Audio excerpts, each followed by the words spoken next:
Oftentimes, we get too free and comfortable with people we call our friends that we end up missing the red flag they give. Not everyone who hugs you means you well, so watch your back to avoid being stabbed.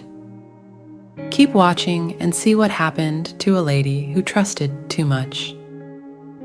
There's this hard-working lady who lives with her widowed mother and has a best friend with whom she shares all her problems and victories.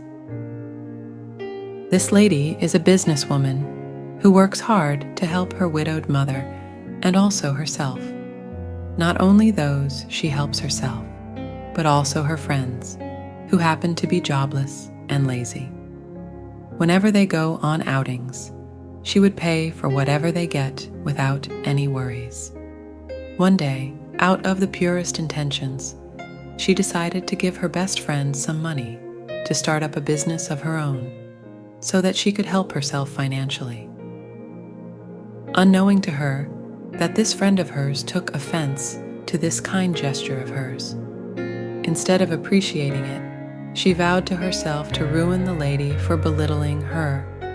She then took it upon herself to cast a spell on the lady to break her sources of wealth.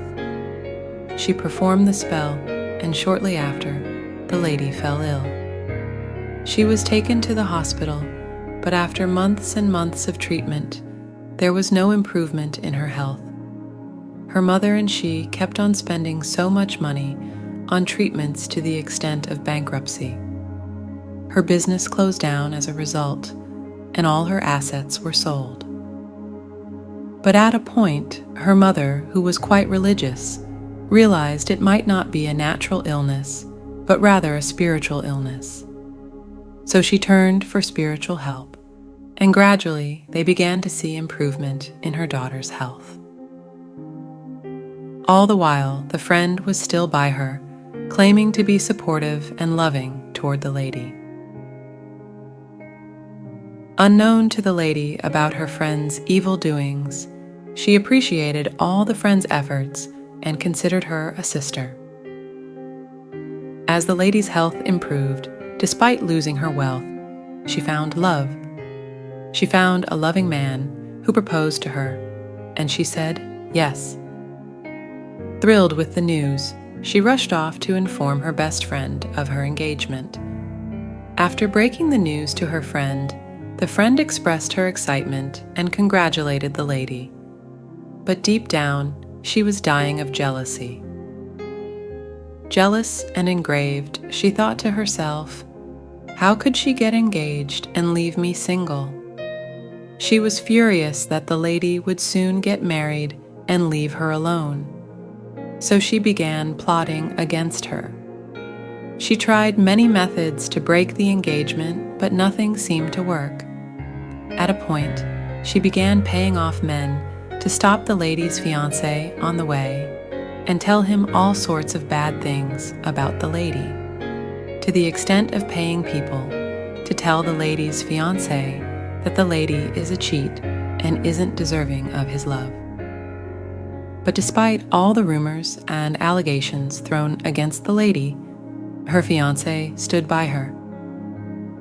As the lady's wedding got closer, she became very worried because she had no financial help, and her poor widowed mother had sold out everything she had to treat her while she was sick. They had nothing else to sell, and they had to prepare for the wedding ahead. Confused and helpless, the lady called her best friend, crying and telling her just how messed up her life had turned out to be. The best friend, hearing just how hurt her friend is, consoles her friend. At that time, something amazing and miraculous happened. The friend's heart was moved, and suddenly she felt very remorseful of all the things she had done to the lady and all the pain she had made her go through. At that time, she made up her mind to open up to someone about all the wrong she had done. But who could she tell? She knew she couldn't just confront the lady head-on, so she went through an online philanthropist who helps with counseling and assists the needy. She narrated to this philanthropist everything and asked for a favor, which was to keep her anonymous and reach out to this lady and assist her. On listening to the friend's narration, of course, the philanthropist immediately picked interest and shared the story with her large and influential audience. Everyone was really moved, and a lot of people picked interest on the matter. The philanthropist called the lady's line, which was given to her by the lady's friend. As planned, she presented to be from an NGO. She explained to the lady that they were contacted by a relative of hers and were told she needed help. The lady was so overwhelmed and full of joy on hearing the news of financial assistance. Within a few days, the story had gone viral, and so many people donated money, items, and so many things. The lady's wedding was completely covered, and she received a huge amount of money and gifts to help her start her business. Everything, from her outfits for the wedding, makeup, venue, food, home furnishings, and every other thing she could need or even want was covered for her. They got married, and she set up her business once again, bigger and better than she had ever hoped. As for her friend, she realized her mistake, of course, but the deed had been done. The lady later found out her friend was responsible for all her misfortune and was heartbroken. She forgave her, but kept a good distance from her afterward. The morals in this story are, not everyone who smiles and hugs you is truly a friend, so you need to watch your back. Your greatest challenge might end up being your salvation. After all the tears and pains, she got rewarded in a way she least expected.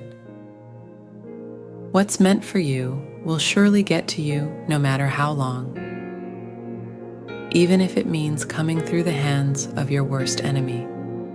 Despite all the jealousy and envy, the best friend was still the one who paved the way for the lady's fortune. That's just how life works. Even in the darkest of days, there is always hope for a bright tomorrow. So never give up hope. There are people out there who are willing to help if you only speak up. Don't die in silence. There are many more lessons than I've listed. It just depends on your perspective. I hope this motivates someone who's on the verge of giving up on life.